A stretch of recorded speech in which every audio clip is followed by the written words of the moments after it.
And so this, because financial health. yeah, For that.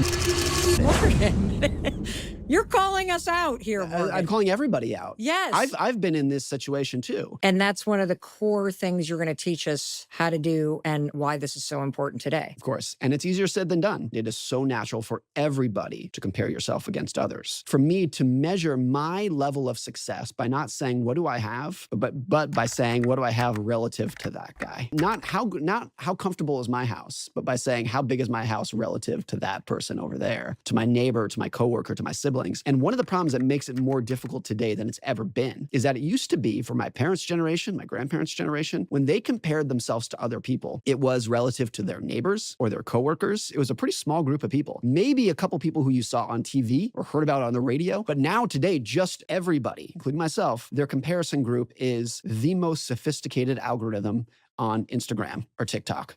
And so no matter how well you're doing, no matter how great your house is, no matter how much money you're making, you turn on Instagram 100 times a day like everybody else, you open it up and there is somebody out there who looks better, happier, more successful, more beautiful than you are. And so this topic, I think, has always been true. It's always been important. It is more important today than it's ever been. The idea of keeping your expectations in check, because it's easier today than it's ever been to let your expectations just spiral out of control. I see this with my own kids, my 9-year-old son.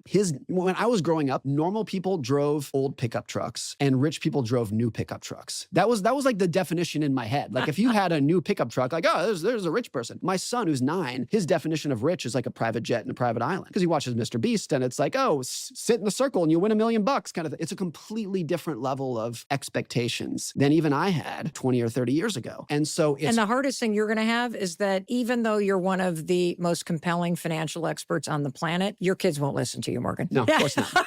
Of course not. No. I think that's a really important place to start. And so this, because financial health. yeah. For that.